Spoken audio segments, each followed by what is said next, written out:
Magandang hapon muli at salamat sa panibagong book na ating pag-aaralan.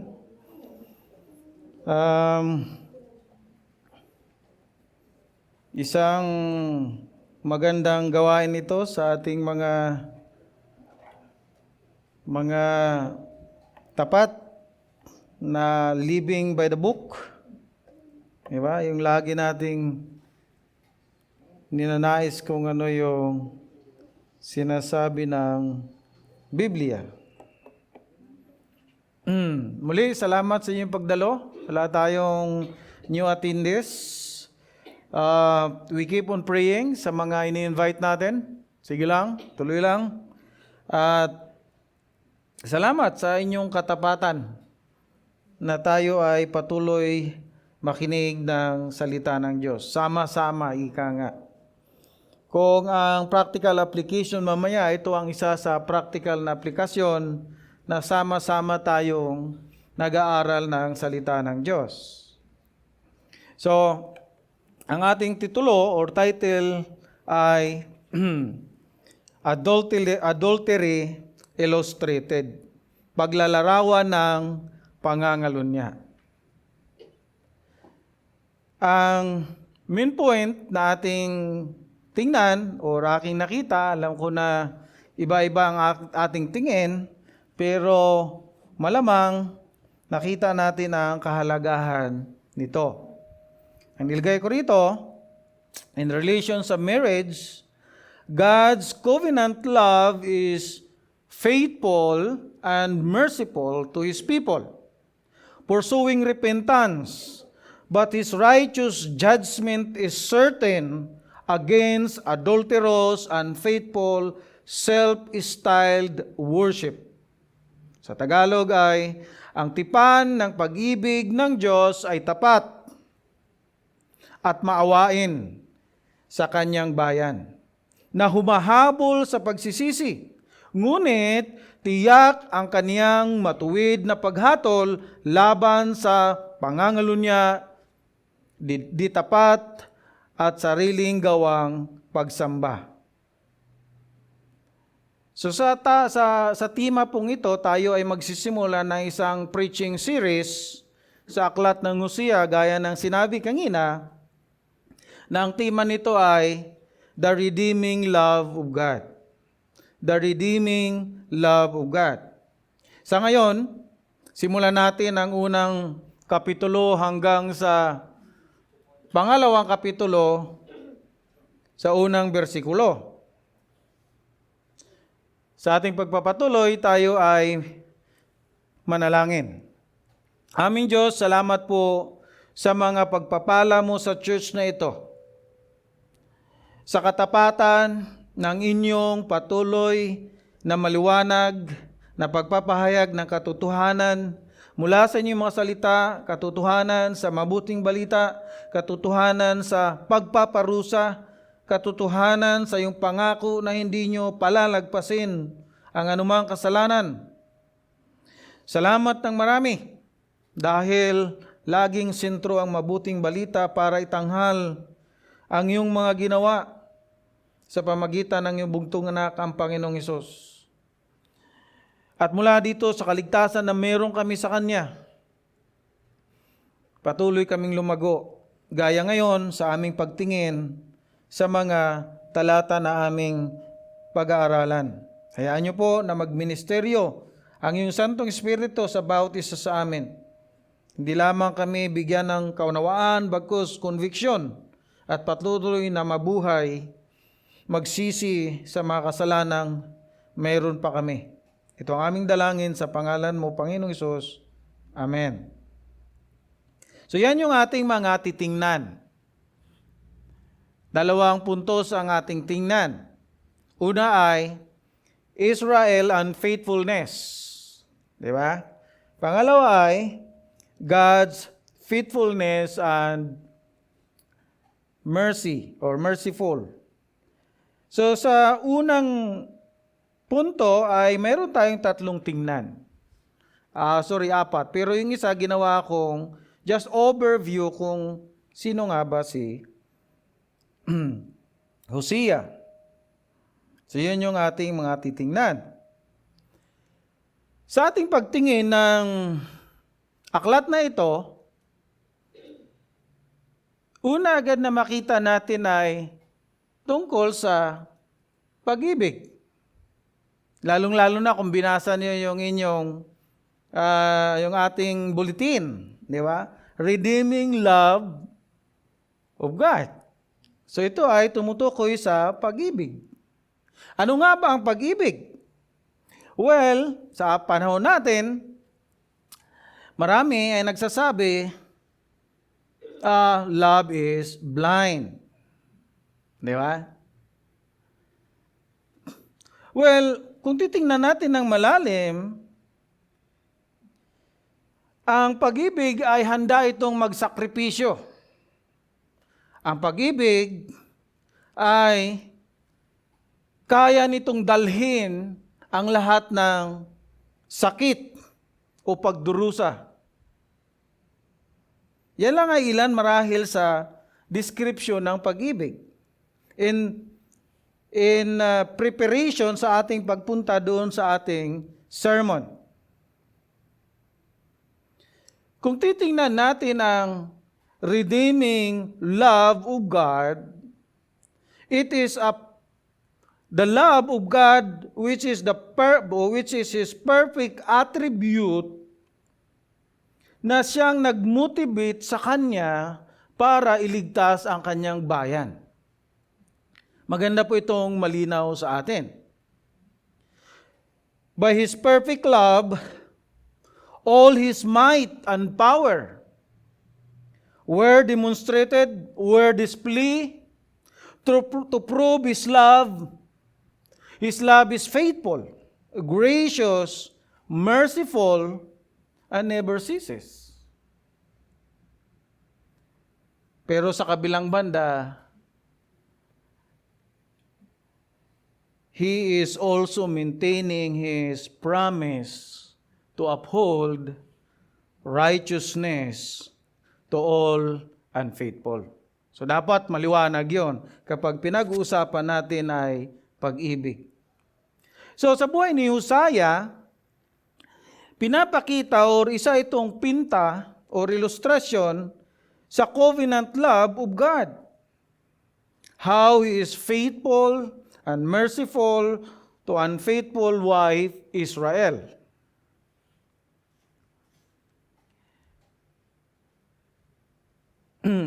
Sa biyaya ni Yahweh, ang ginamit dito, kung makita natin, capital L-O-R-D, ang ginamit sa lahat ng karamihan ng Lord, which is a personal name ng Diyos, sa probidensya ng Diyos, si Hosea was appointed to minister sa Northern Kingdom as a prophet. Alam natin, ang Northern Kingdom ay ang Israel. God commissioned him to call the people back to repentance and restoration by exposing their covenant unfaithfulness, idolatry, and abandonment of His ways. Hosea, of course, very clear na siya nga ay propeta. So ito yung, ewan ko kung nakikita nyo na maigi. So baka sabihin nyo yung Syria, iba ang Syria sa Assyria. So nung time na yon, ang Assyria na yan, ay siya yung prominent imperyo na kung saan yung mga pula na yan, yun yung kanilang mga sinasakop. Pero gusto muna nating tingnan kunti pa ang kung saan kinote ang pagiging mga propeta. Sa Deuteronomy chapter, paki-post forward na lang, baka nalagay ko dyan. So sa Deuteronomy chapter 18, verse 15 to 18, ito yung ginawa ng Diyos. This is the sovereign work of God. The Lord your God will raise up for you a prophet like me from among you, from the brothers. It is to him you shall listen. Sino ba yung pinag-uusapan dito? Sino ba ang nagsasabi dito? Actually, ito ay si Moses. Verse 16, just as you desire of the Lord your God at Horeb on the day of the assembly, when you said, let me not hear again the voice of the Lord my God, or see his great fire anymore, lest I die. And the Lord said to me, they are right in what they have spoken. I will rise up for them a prophet like you from among their brothers, and I will put you my words in his mouth, and he shall speak to them all I command him. So, si Uzziah ay isa sa mga propeta ng Diyos. Si Uzziah ay isa sa mga minor prophets. Actually, mayroong 12 minor prophets sa Old Testament. Ang mga minor prophets mula kay Uzziah hanggang papunta kay Malakay. Pag sinabi nating minor prophets ay nagsulat sila ng mga shorter books. Kaso nga lang si Uzziah ay medyo mahaba. 14 books ang sa kanya. Ngunit ang mga minor prophets ay laging specific ang events na kanilang sinasabi. Specific ang warning sa isang region o isang bansa. Direkta at parang kutsilyong sharp. Samantalang ang major prophets katulad ni Isaiah, Jeremiah, Lamentation, Ezekiel, Daniel ay mga malalaking books at maraming chapter. Hindi lang yan. Ang kanilang mensahe ay broad, patungkol sa judgment, sa restoration, sa exile, at sa mga future na mga pag-asa. In particular, sa Messiah. So, ito yung mga primary function ng prophet. Para mabigyan lang natin, tulad ng atin babasahin mamaya, verse 1, si Uzziah ay nagproklama agad ng God's Word. Sa ating patuloy na pag-aaral, makita natin na si Uzziah call for covenant faithfulness sapagkat nagiging unfaithful ang mga Israelita or prosecutor. Hindi na kayo nakikinig. Ito yung covenant natin sa Diyos pero hindi nyo na ginagawa. Pangatlo ay nagbibigay ng warning of God's judgment. May parating na parusa sa mga hindi magsisisi, sa mga hindi tumalima sa covenant. Ang kagandahan naman nito, ang propeta din ay tumatawag, call people for repentance sapagkat mayroong pag-asa at kapatawaran. So yun ang ginawa ni Uzziah. Sa mga tuwid, Uzziah is God spokesperson. At alam natin sa ating pag-aaral na si Uzziah ay isang nitibo or native from the northern kingdom. At kung makikita natin sa ating mga Biblia, sa verse 1, siya ay anak ni Mr. Berry. Kung babasahin ko, verse 1, sabi rito, the word of the Lord that came to Uzziah, the son of Berry, in the days of Uzziah, Jotham, Ahaz, and Hezekiah, king of Judah, and in the days of Jeroboam, the son of Joash, king of Israel. Makita natin na sa panahon ng pagiging propeta ni Uzziah, meron 5 na mga king na binanggit. 4 sa Southern Kingdom. Pwede bang pakibalik mo, Atinora, yung isa pang mapa para lang pakibalik sa una. Yan. Baka makita nyo lang. Kung makita nyo dyan, yung magkaroon tayo ng idea ng Northern tsaka Southern. At mamaya, mayroong Jezreel, Megiddo, dahil sa ating pagtatapos, kailangan natin yan. Pagdating ni Kristo ay isa yan sa mga lugar kung bakit sa chapter verse 11 ay for great shall be the day of Jezreel. Di ba? So yan yung mapa sa panahon ni Uzziah. So, sometime 740 BC. At ating kinuha yan sa ating mga kaibigan. Copy it right daw. Ayan, sige na, Tinora, salamat. So, well, isa sa Northern Israel. Isa sa Northern Kingdom, which is Israel. Yun ay si Haring Jeroboam. So marahil ito ay Second Jeroboam, na anak ni Joas. Di ba? Malamang sa malamang, si Uzziah ay naglingkod ng maraming taon. Siya ay patuloy na nagpropesiya. Hanggat noong 722 BC,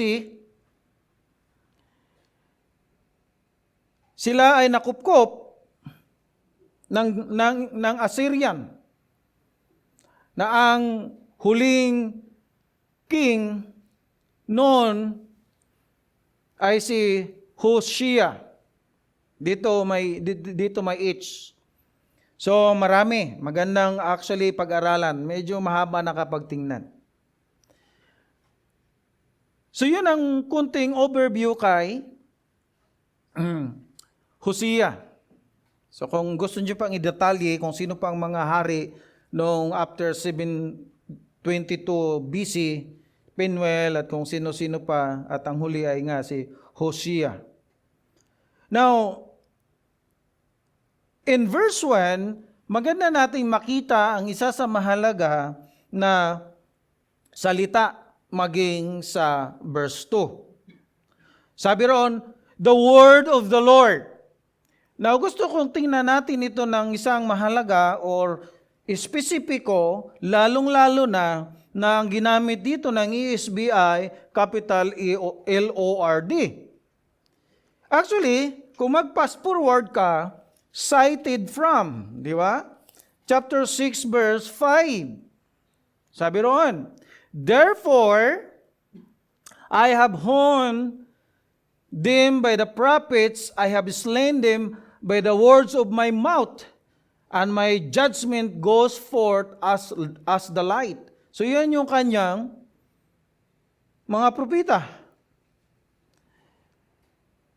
So the word of the Lord. This instruction emphasize Hosea's divine authority, and the source is from Yahweh. Di ba? In verse 2a, nakalagay dyan, when the Lord first spoke through Hosea. So dyan mas lalo natin makita yung clarity na ang salitang ito ay hindi galing lang kay Hosea, kundi galing kay Yahweh.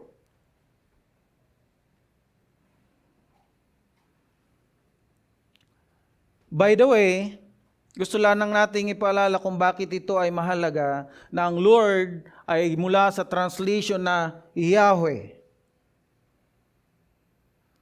The personal name of God when He enter a personal relationship with men. Sa mga nag-aaral ng Genesis, kailan ba na-interpret or kailan ba nagkaroon ng Yahweh? Sa anong chapter?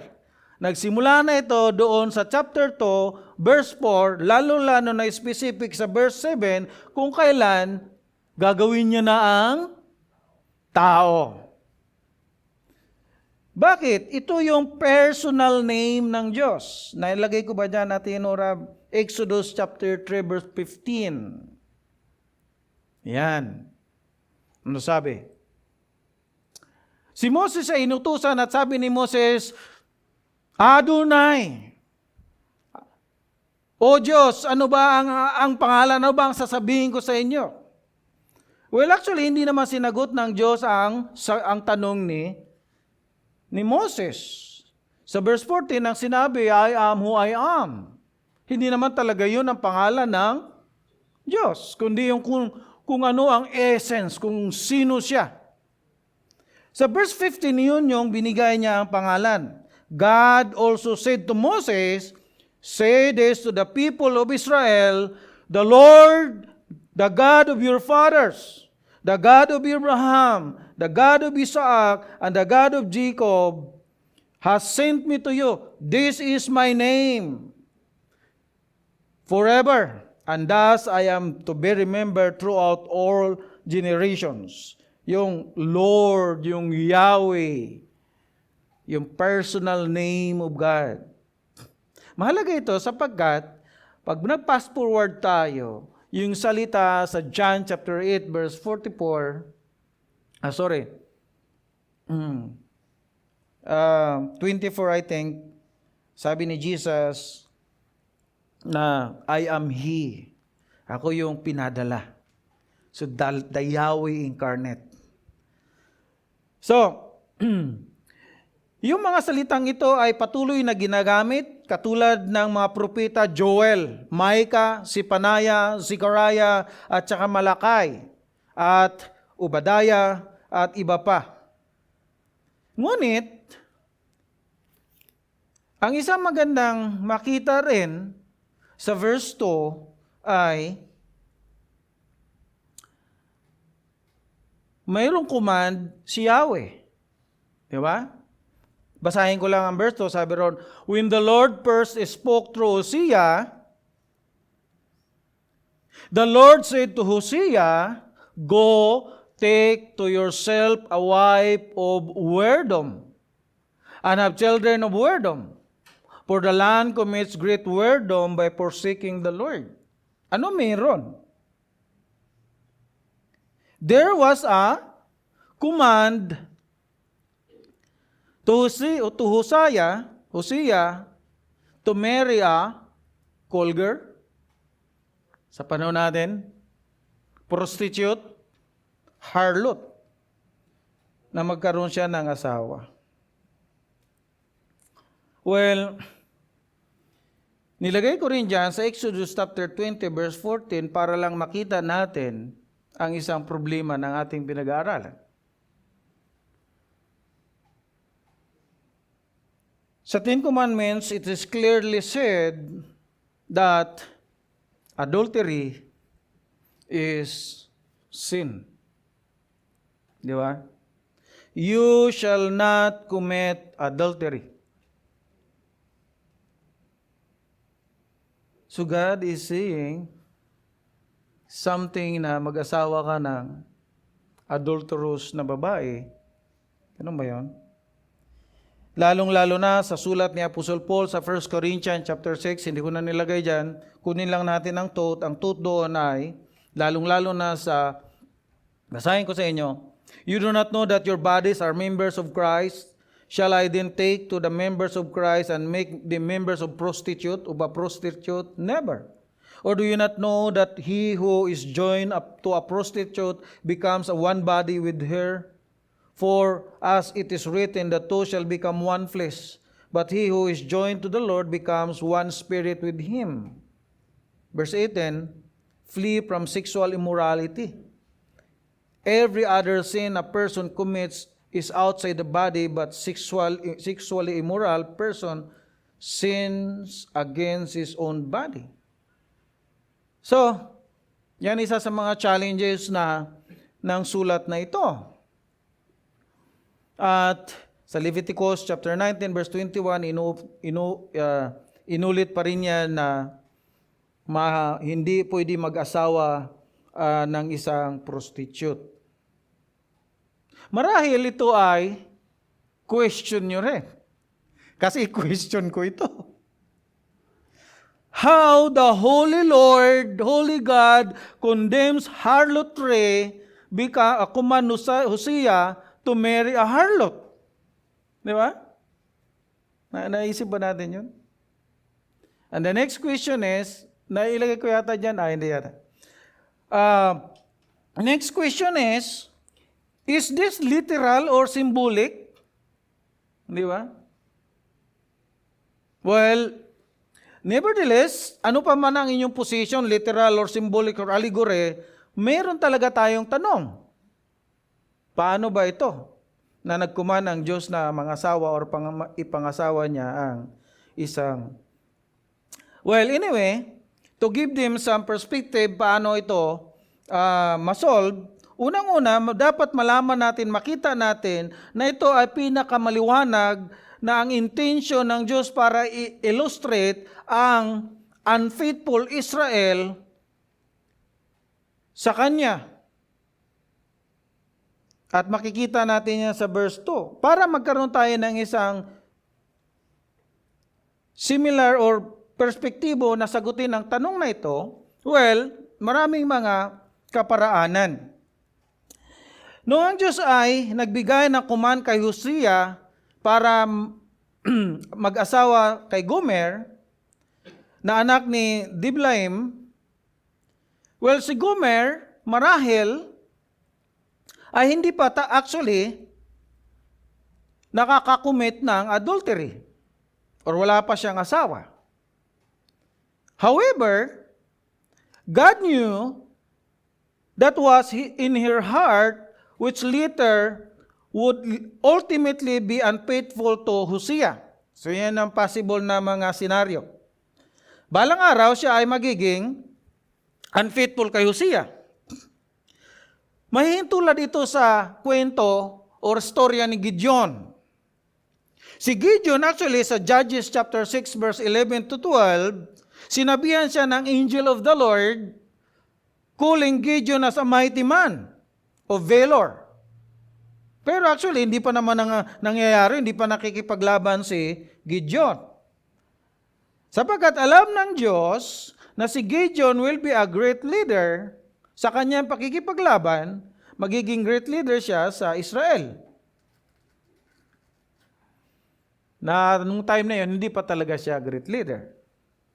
So God commanded Hosea to take a woman whom he would become a harlot.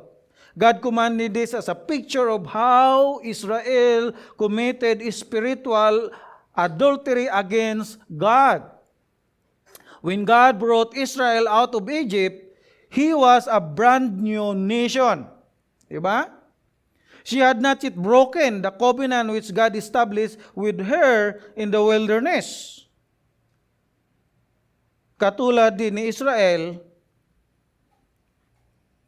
siya ay nag-commit ng spiritual adultery by worshiping other gods. So si Gomer, ganun din, nag-commit siya physical at spiritual nung siya ay nagsimula na ng ibang asawa o relationship sa ibang lalaki. Hosea and Gomer relationship was the object lesson for all Israel. So mamaya pwede na natin pag-usapan ng ilang pang mga tanong marahil dito, pero dyan na lang muna tayo. Now, sinabi rin dyan sa last phrase ng verse 2 na and have a children of wisdom. Di ba? Ano ba ibig sabihin nun? Ito ay tumitingin sa future na unfaithfulness ni Gomer. Well, base sa maraming mga komentary which I think posible na ito ay mga anak ni ni Gomer sa ibang lalaki. The marriage of Hosea to Gomer to illustrate God's marriage to Israel is a clearly set forth and becomes the key theme of this book para ipakita yung unfaithfulness ng Israel. Now, punta na tayo sa mga point number na mga pangalan ng mga anak nila. Ano ba ang kahalagahan nito? Di ba? Pwedeng paki-click ng slide, Dinora. Salamat. So yan. So ito yung unang anak nila. Verse 3 hanggang 5, yung ating titingnan. So, si Hosea, went and took Gomer, the daughter of Diblaim, and she conceived and bore him a son. Verse 4, and the Lord said to him, call his name Jezreel. For in just a little while I will punish the house of Jeho for the blood of Jezreel, and I will put an end to the kingdom of the house of Israel. Diyan muna tayo. Tingnan natin yung gustong ipangalan ng Diyos sa unang anak nila na lalaki. Now, by the way, ang mga pangalan ng mga anak nilang na unang tatlo ay ito yung pagpapakita ng the names of Hosea and Gomer children ay nagsisimbolo ng God divine judgment to Israel. At yan din natin makita mamaya ang contrast ng kanyang pagsalba sa Southern Kingdom. So Jezreel, ang ibig sabihin ay God scatters. Jezreel is the firstborn ni Hosea at saka ni Gomer. Actually, ang pangalang ito ay ipinangalan gaya sa nakita nating mapa kanina sa isang napakalaki, magandang isang plain na kilala ito sa kanyang kagandahan at kasaganaan, yung plain of Jezreel. Na kinut ito sa Zechariah chapter 10 verse 9. Though I scattered them among the nations, referring to Israel, yet in far countries they shall remember me, and with their children they shall live and return. So, mayroong pagkakataon na iniscattered ng Diyos ang mga Israelita. Kaya nga, kung alam nyo ba na partitaryo ang Pilipinas sa history ng Israel. At the last voting, ang ating presidente ay nag-vote, we are for State of Israel. Kaya minsan, magabait ang Israel sa atin. So,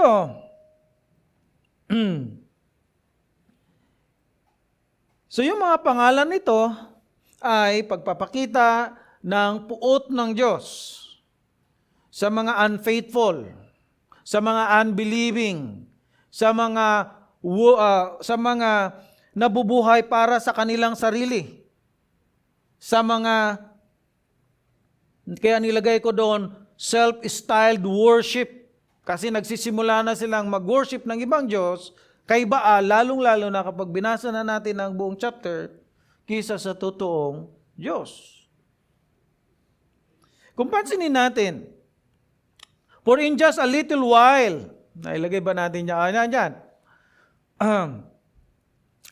I will punish the house of Jeho, the blood of Jezreel. Ito ay patungkol sa Northern Kingdom, sa Israel. Di ba? Over time, nagiging magulo, nagiging sira ang lugar na Jezreel. Nagiging maraming labanan ang nangyari doon. Doon din na ni-murder sa city na yun or sa lugar na yun si Ahab at saka si Jezebel. Doon nag-commit ng maraming murders, notorious murders. Makikita natin yan sa 1 Kings chapter 21, 1-16. Dito rin pinatay ni Jiro si Joram, si Asihia at saka si Jezebel. Minarder din yung Ahab's son na naging dynasty ng mga wicked kings na sina Jehoshaphat, Jeroboam. So maraming mga pangyayari sa lugar na yan.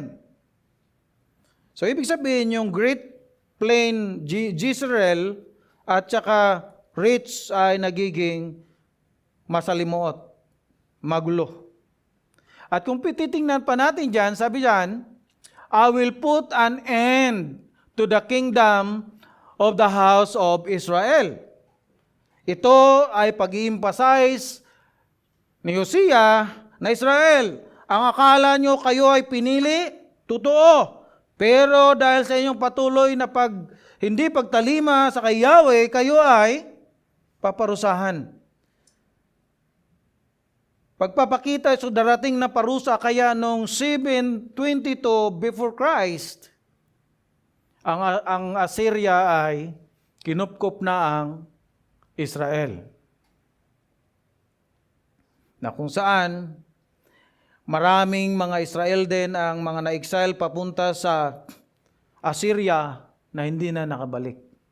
Part ng kanilang judgment. So may ideya na tayo, hindi porket Israel ay hindi na mapunta sa imperno. Because they are chosen one. Yes, totoo, pero fast forward, hindi rin lahat ng Israel. Makikita natin yan mamaya. In verse 5, binasa kanina na bow. Bow actually ito, yung arrow and bow. Diba? And on that day, I will break the bow. Diba? Of Israel in the valley of Jezreel. Pagpapakita ito, yung bow, pagpapakita ito ng isang military might. Di ba? Kasi pag bow, yuko eh. Kaya minsan, yung English, minsan nakakalito. Yeah. So pagpapakita ito ng military might. Naglalahad ito ng isang pangunahing instrumento ng isang warfare ng isang Israel. Marami kaming mga panlaban dyan, military. Kaso napulpil ang propesiya na ito nung sila ay nasakop noong 722 AD ng mga Assyria, invaded ang Israel. Walang nagawa ang kanilang military might. Papunta tayo sa pangalawang anak. Sa verse 6. Sabi rito, she conceived again and bore a daughter. And the Lord said to him, call her name No Mercy, Lo-ruhamah. Lo-ruhamah, no mercy. Sabi ron, I will no more have mercy to the house of Israel, to forgive them at all. Ayaw ko na silang patawarin. Ito ay pagpapakita na divorce na kami. Di ba? Kung titingnan mo sa legal na aspeto ng marriage. Sa pangalawang anak ni Hosea na babae na pinangalan ng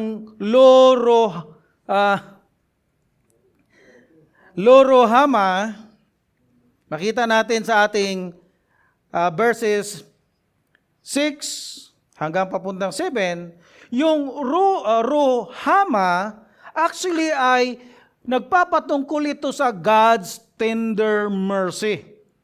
Nga lang, so literally, nagsisimbolo ito ng astounding love ni Yahweh na kaya niyang dalhin, kaya niyang pagpasensyahan ang kanyang piniling bayan. Ngunit, dahil sa mayroon itong prefix na law, ang nagiging ibig sabihin nito ay no mercy, no pity. Pagpapakita o isang mensahe na inaalis na ng Diyos ang kanyang pag-ibig, ang kanyang habag, ang kanyang compassion sa Israel. Enough na ang kasukdulan ng kasalanan mo. God had not changed, but Israel had. Though God had much patience with Israel, she would now eat the fruit of her own way. Ibig sabihin, bahala ka na sa buhay mo.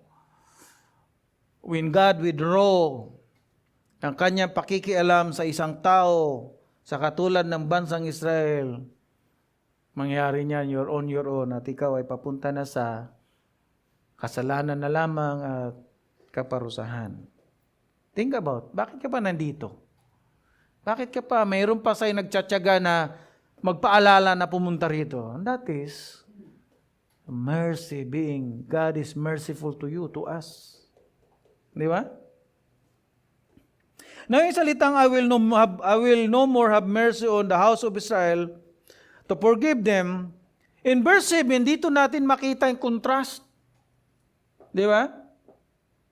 Kagaya ng naunang pangako. But I will have mercy on the house of Southern Kingdom, house of Judah.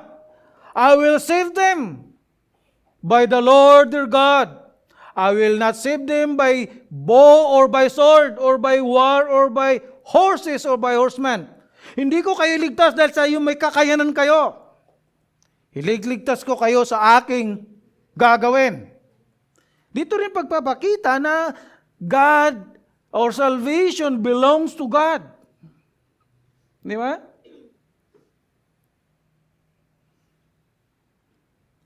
During the reign of Hezekiah, actually, yung both Northern at saka Southern Kingdom, humaharap sila sa isang malaking problema. Sa chapter 18 ng 2 Kings, talagang sinakop na ang Israel. Eto na, papunta na ang mga Assyrian sa Southern Kingdom. Si Haring Hezekiah, naku, problema ito. Ayan na. Tinatatwa na ni Rabshakeh na isa sa commander ng Assyrian, wala itong mga army mo, wala yan yung Diyos mo. Hezekiah naman, naku, nga no. Kasi sinakop na yung Northern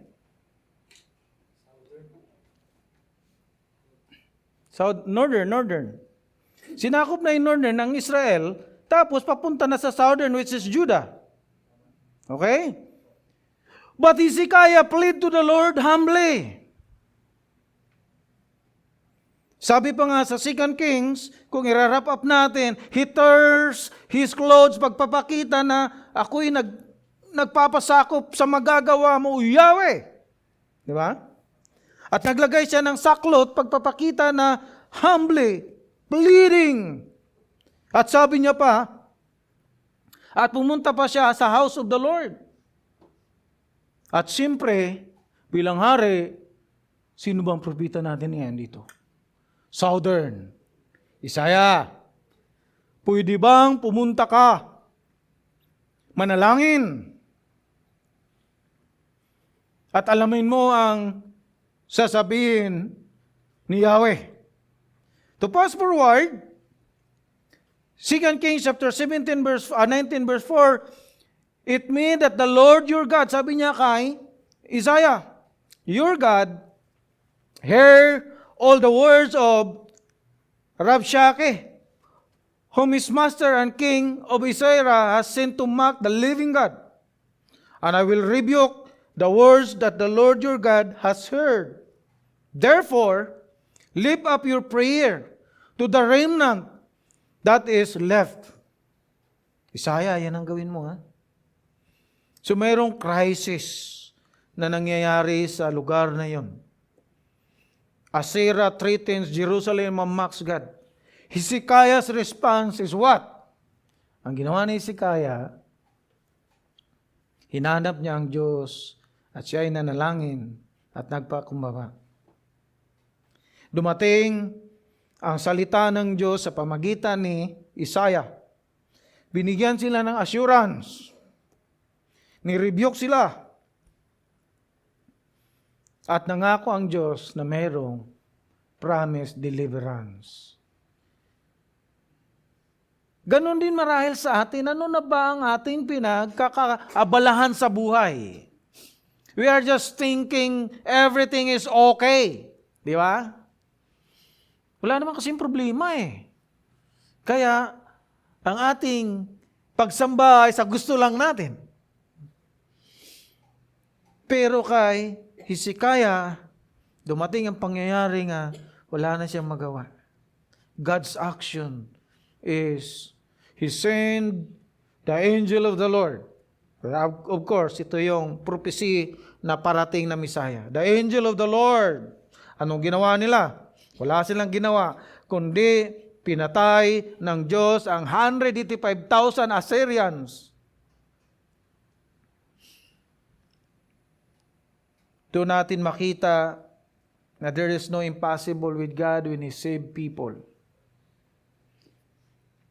Mayroong isang miracle na nangyari na spared ang Jerusalem, which is nasa southern kingdom. Nagsitakbuhan ang mga kampo ng Assyrian. Pangatlong anak ni Hosea at saka ni Gomer. Verse 8. When she had weened no mercy, she conceived and bore a son. And the Lord said, call his name not my people, for you are not my people, and I am not your God. Yung pagkasuklam ng Diyos sa Israel. Minsan tingnan natin. Just to be honest ourselves. Kumustahin natin? Ano na ba ang kalalagayan ko sa Panginoon? Di ba? Minsan maganda itong intentional question sa ating mga kinakausap. Di ba? Sa mga binabible studyhan natin. Kumusta ka na ba talaga? Ano ba ang pag-asa mo sa buhay? Yung ginagawa mo ba na yan, sigurado ka ba na mayroong papupuntahan yan? Sa atin na mga nakakaunawa? Just a practical application, kontrabida ako sa group namin. Mayroon kaming group na Angkan ni Mang Tigbaw. Kailan lang nagpost yung ate ko, panganay namin, ng isang video na kung saan horror, be vigilant. Kasi marami na ngayon ang mga naglipana para iligaw kayo. Pinasa niya muna sa akin yun sa private. Hindi ako reply, kundi nung nakita ko sa group, nag-comment agad ako. Meron pa ba sa group natin dito na maliligaw at naliligaw? Pinangtahin niya, kukulap ko ng lahat. Ikaw sa palagay mo, ikaw. Kasi magandang tanungin ito. Either sa ating anak, sa ating sarili, sa ating mga assistant. This is an intentional, loving way to cater these people. Kailangan kong tapangan. Kung hindi, anong mangyari? They will not come into repentance.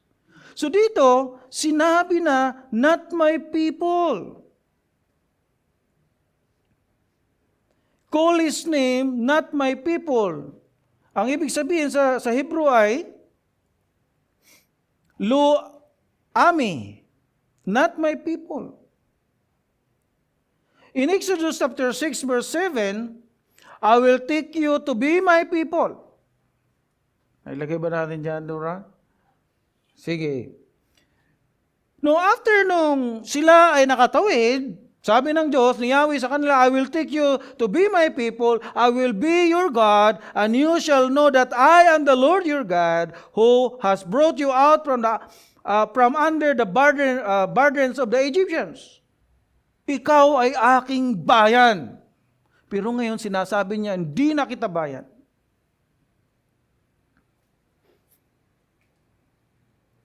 Ang pangatlong anak ni Hosea na lalaki na tinawag na Lo-Ami. Ang kanyang pangalan, ang ibig sabihin ay not my people, ay isa sa pinaka-devastating name or kaawa-awang pagpapagsabi ng rejection ng Diyos sa dati niyang sinasabing bayan ko, pero ngayon hindi na kita bayan. Ito ay ang pagpapakita na pagtalikod ng Diyos sa bansang Israel. Ito ay pagpapakita ng matinding pagkagalit dahil sa kanyang kasalanan sa mag-asawa ay divorce. The Lord was rejecting the people of Israel in their sinful state. Why? Because Israel had played the harlot and abandoned God. Now the Lord was compelled to disown His own people. Kaya na sinabi kanina, tinuring niya kanya. Being the people of the living God, had once defined the nation of Israel. then later on, now they would be like any other pagan nation under God's judgment. So marahil sa ating pagtatapos, ay ito ang mga naglalaro sa ating isipan. Ilang mga mananampalataya at mga nag-aaral ng kanyang mga salita. Ang Diyos ba talaga ay isasalba niya ang lahat ng mga Israelita? Di ba? Ang Diyos ba talaga ay isasalba niya ang lahat gaya sa kanyang sinabi, pero yung mga pinili niya lang na mga Israelita? Sa panahon ba natin ngayon, ang bansang Israelita na yan nga ba yun? Kung yan yun, makita natin na God is bearing. God is waiting. Pero sisiguraduhin niya rin na barang araw magsisisi ang mga Israelita na kanyang mga pinili. Gusto nating ipakita ni Hosea na ganun ka makapangyarihan ng kasalanan. Ayaw mo makinig. Ayaw natin makinig. Nang iniisip mo, kaya ko ito. Kaya ko yan. Okay lang naman ako. Ang warning sa atin ni Hosea, ang warning sa Israel na hindi mo kaya yan. Kailangan mo magsisi. Pag hindi ka nagsisi, mayroong ang kalalagyan. Mayroong maganda para masagot natin ang mga ilang tanong na ito. Una, makita natin na piniliwanag ni Apostol Paul ang pribilehiyo ng mga Israelita na sila nga ay mga piniling bayan. In Romans chapter 9, verse 4 to 5, just follow me. They are Israelites, unto them belong the adoption, the glory, the covenants, the giving of the law, the worship, and the promises. To them belong the patriarchs, and from the rest, according to the flesh, is Christ. So sila talaga ang pagmumula ng salvation or sila ang pangunahing ililigtas. Ang kanilang pribilehiyong position para sa salvation ng history. Pero dahil dyan, hindi rin ibig sabihin na lahat ng mga Israelita ay maliligtas. In verse 6, the same chapter ng Romans chapter 9, hindi ibig sabihin na kapag ikaw ay galing sa lahi ni Israel, naggagarantiya ito na ikaw ay maliligtas. Hindi rin ibig sabihin na kapag ang nanay or tatay mo or uncle mo or sino pa man na kamag-anak mo ay Kristiyano, ikaw ay magiging Kristiyano rin. Hindi. Dapat maliwanag ito sa atin. Kaya pagpasensyaan niyo ko kung lagi kong sinasabi dito na dapat tayong mga magulang ang pangunahing nagsasabi sa ating mga anak kung sino si Kristo. Kung hindi mo nagagawa yan, yun yung dapat na practical application natin personally. Or else, magkakaroon ng tinatawag na self-styled worship. Balang araw kaaway mo na ang anak mo.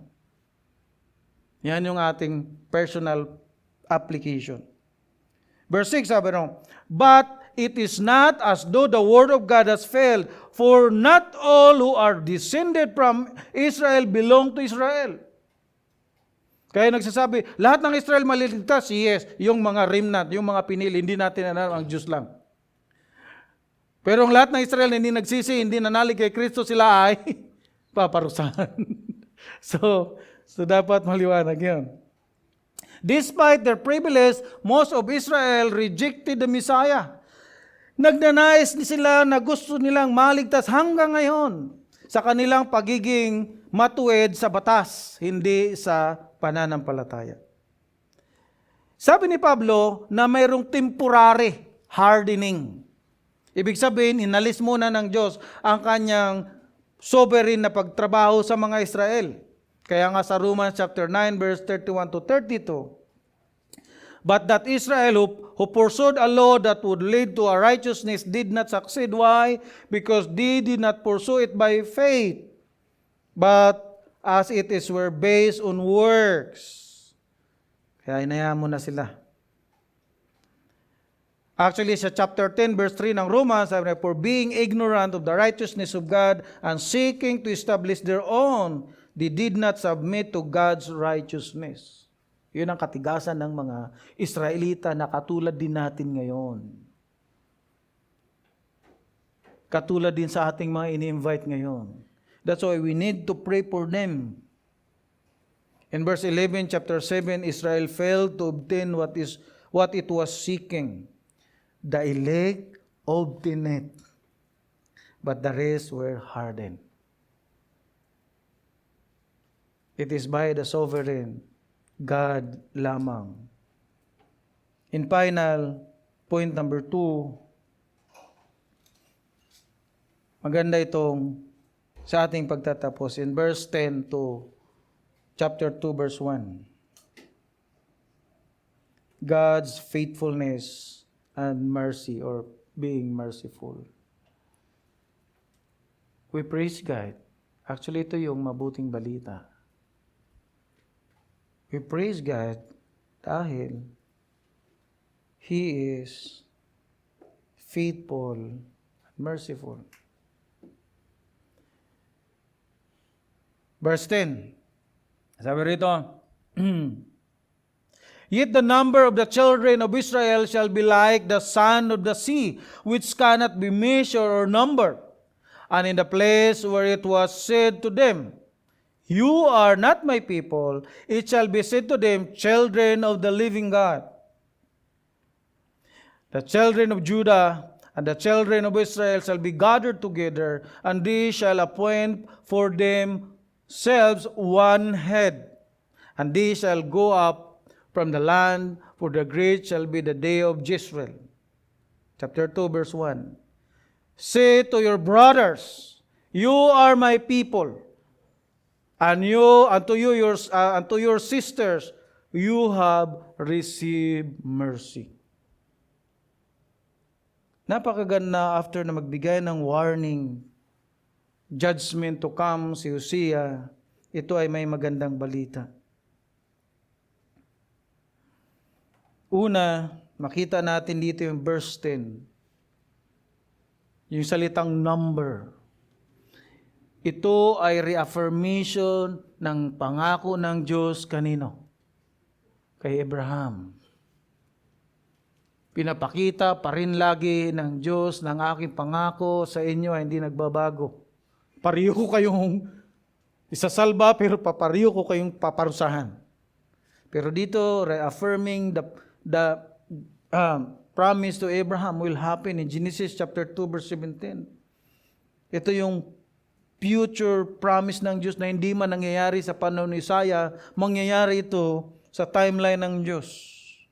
And in verse 11, makikita natin doon na mayroong binanggit na one head. Di ba?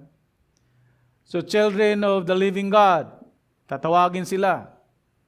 You are not my people, you are my people. Tatawagin na sila, children of God. But piri, maganda makita natin dito may binanggit si Hosea na themselves one head. And they shall go from the land, so great shall the day of Jezreel. Ito ay ang pangako na isang Mesiyas na parating. Makita natin yan sa chapter 3 verse 5. Sabi rito, Afterward, the children of Israel shall return and seek the Lord their God, and David their king, and they shall come in fear to the Lord, and to His goodness in the later days. This is sa kanilang kahirapan marahil, pero babalik at babalik sila dahil mayroon pala silang isang tagapagligtas, isang head, isang Lord, Savior. Sa ngayon matigas pa sila, pero sisiguraduhin ng Diyos na they will be saved, whom God elect them. Ang Diyos ang magbibigay sa kanila ng sorrow, nagbigay sa kanila ng conviction na there is something wrong, na kailangan talaga nila ng tagapagligtas. Kahit ang Israel ay hindi naging tapat, katulad ni Gomer, ang kanyang pangako ng Diyos sa kanya, na siya ay ililigtas, siya ay muling i-restore. Mababasa pa yan sa mga susunod na mga verses. At ipipreach yan sa darating na mga linggo. Hosea had pronounced judgment on Israel. He also anticipated a revival when his children would be renamed mula sa pagiging no mercy, not my people, scatter, magiging rumad na ang pangalan niya. Ibig sabihin niyan, God will show mercy doon sa chapter 2 verse 1. You have received mercy. Di ba? Kapareho yan doon sa verse 23. Sa pagkabila ng Diyos ay nagpaparusa, ngunit ang kanyang pag-ibig ay nananatili. Chapter 2 verse 23 rin, kapareho yan ng verse 1. Sabi rin, I will sow her for himself in the land. I will have mercy on no mercy. I will say to not my people, you are my people. And he shall say, you are my God. Praise the Lord. Makita natin ang mabuting balita sa mga makasalanang tulad natin na very unfaithful. Walang isang diretso, maayos na pagtalima sa Panginoon. Ngunit darating salamat dahil sa pagpapasensya ng Diyos, niligtas niya tayo. Mayroon pang binanggit dyan, lalong-lalo na sa verse 11, yung sinabi, for great shall be the days of Jezreel. Kung sa una, ang Jezreel ay para bang katakot-takot, walang kwenta, hindi maayos. Jezreel, na tinawag din Asdrelon, ay 10 miles papunta ng Jordan. Pwede mo ibalik, Ate Nora, yung mapa para makita lang natin. Para makita nyo lang. Masyadong yan. Makita mo yung Jezreel na yon, Israel, Jezreel. So, papunta doon, asan ang Jordan? So, papunta ang Jordan side, di ba? Jordan side, tapos, papuntang Mediterranean Sea, ayan, Mediterranean Sea, tapos, papunta ng Mount Carmel. Saan ang Carmel? Carmel, hindi na natin nakita. Hindi, doon lang. Basta, yun na lang. Wala, sa bagong yung Carmel banda rito. Ano naman? Banda rito. Ibig sabihin, pinapakita lang ng lugar na yon, mula sa Jezreel, papunta ng Jordan side, papunta ng Mediterranean side, papunta ng Carmel, na ito ay magiging isang great battle hanggang papunta ng Megiddo. Megiddo, di ba? Mount Megiddo na yan. Mount Megiddo will be the avenue of blessing. Bakit? When Jesus will return, He will return in that area. Kaya nga, nagsabi rito, kaya sabi ni Hosea, ay malaking pagpapala meron sa darating na panahon sa kay Israel. Bakit? Diyan ang isa mga lugar na kung saan babalik ang Panginoong Hesus. Sa Romans chapter 11 verse 11, sabi ni Paul, so I ask, did they stumble in order that they might fall? By no means.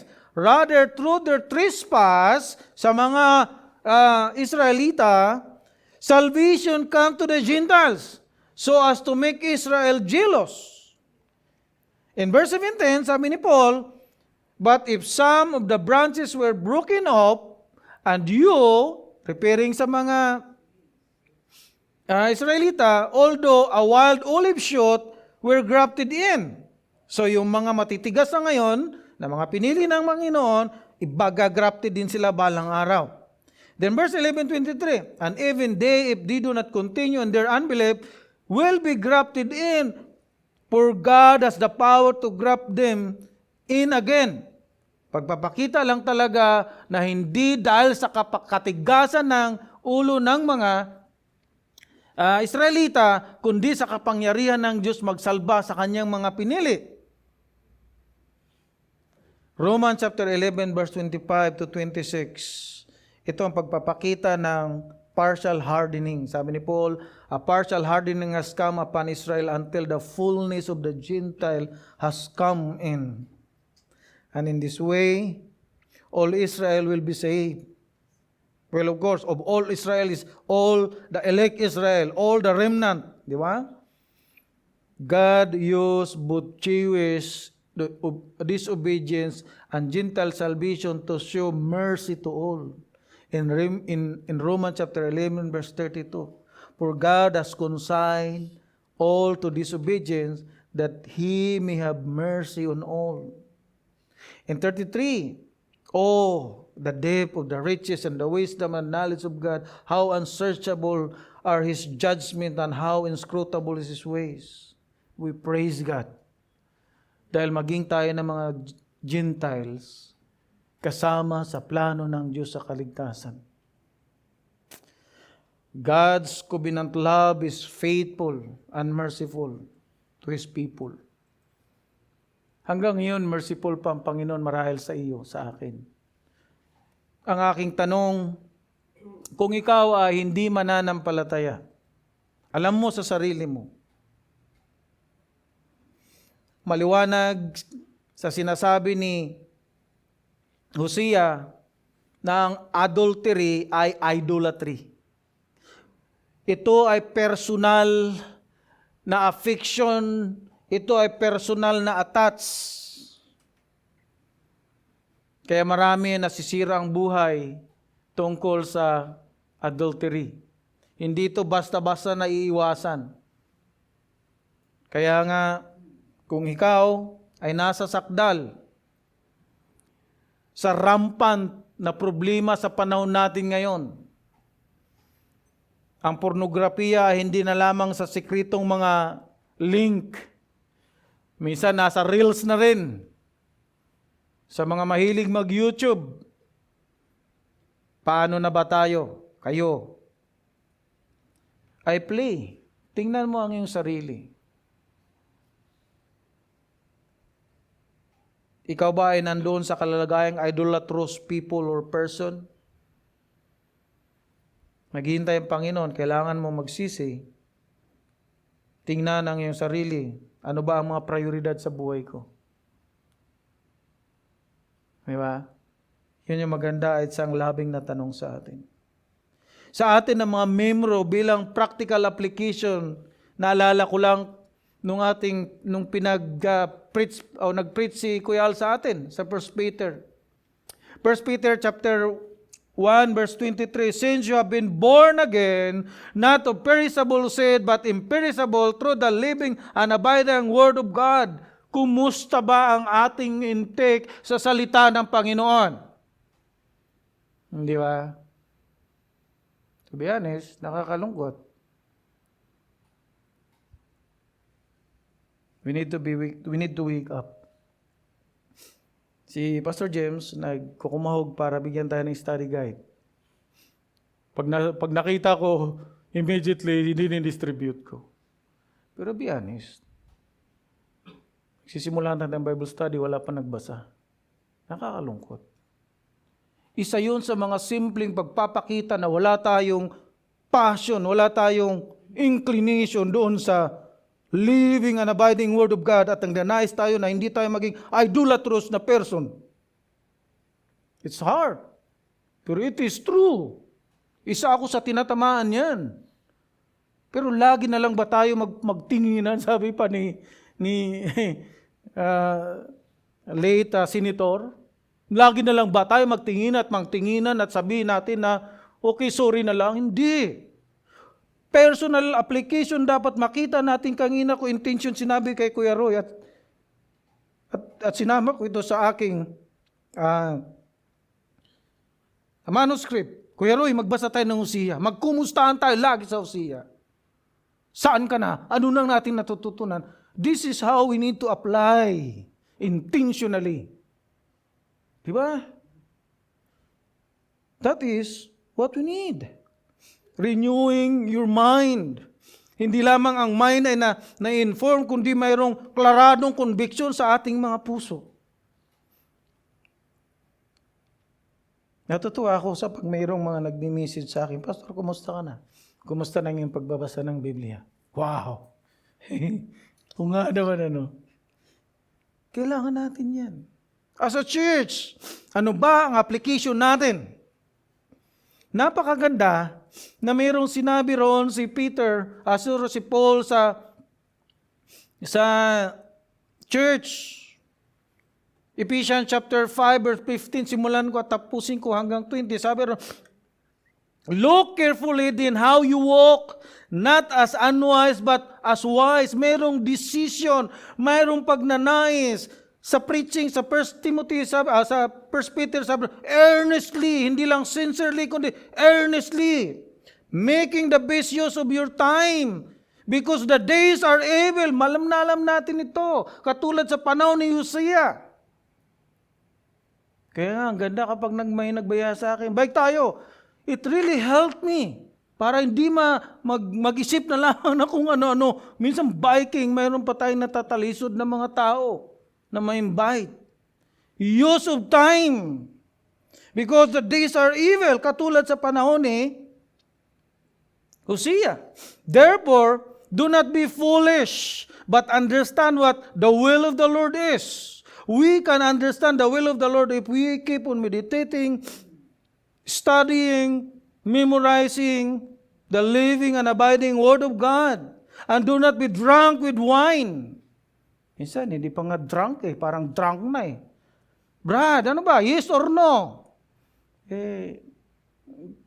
Di ko alam. Anyway, we need to be clear. For that is debauchery.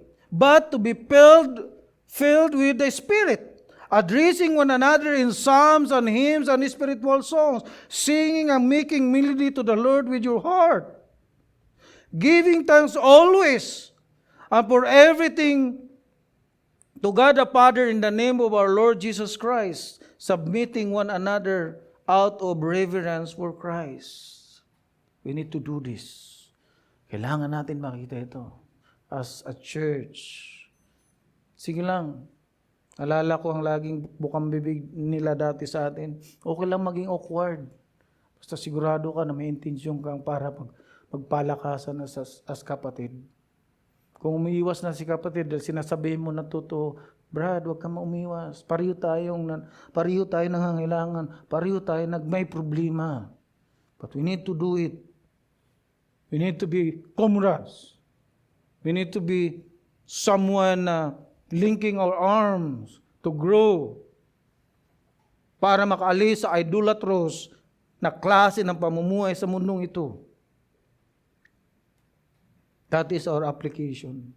Again, God's covenant love is faithful and merciful to His people, pursuing repentance, but His righteous judgment is certain against adulterous, unfaithful, self-styled worship. Mahalaga na mayroon tayong malinaw na kaunawaan. Tayo ay madalas na unfaithful katulad ng mga Israelita. Pero God is faithful. He will chasten His people kapag hindi ito nakikinig. Tayo manalangin. Aming Diyos, marami pong salamat. Kami madalas, minsan, unfaithful sa inyo. Hindi makaila na mas marami kaming time, social media, tila baga, ang rebolto sa aming mga isipan, damdamin na hindi mga nakaukit, kundi YouTube, Facebook, Reels, at kung ano-ano pa. Marahil, binabaliwala namin ang kahalagahan ng importansya na bilang magulang, mayroon kaming laging panahon para sabihin sa aming mga anak ang katotohanan ng yung mabuting balita sapagkat ina-assume na lang namin na sapagkat kayo ay makapangyarihan, kayo ang kikilo sa aming mga anak. Panginoon, isa po ito sa pagiging complacent na nagiging idolatry marahil sa amin. Tulungan niyo nga po kami na maging malinaw sa amin na ang mga pag-aaral namin dito hindi lamang pumapasok sa aming isipan, kundi dalhin niyo sa aming mga puso. at patuloy naming makita ang kaligayahan na kami sama-samang lumalago sa kabila na nahirapan. Ngunit ang iyong tulong ay laging masagana at iyong kapangyarihan. Pagpalain niyo po ang church na ito, na hindi kami maging mechanical lamang na mga manggagawa, kundi laging mataimtim sa aming mga puso ang tutong pagmamahal sa inyo una. Kami bilang yung mga niligtas, katulad ng isang infant, lagi naming naisin ang mga salita ninyo na nagbibigay sa amin ng kaunawaan para sa paglago ng aming kaligtasan. At nang sa ganon, patuloy kami makapagministeryo ng may katapangan na kahit sa maraming kahirapan, may kalakasan at pagbibigay ng kalwalhati lagi sa inyo. Salamat po ng marami. Sa pangalan mo, Panginoong Hesus. Amen.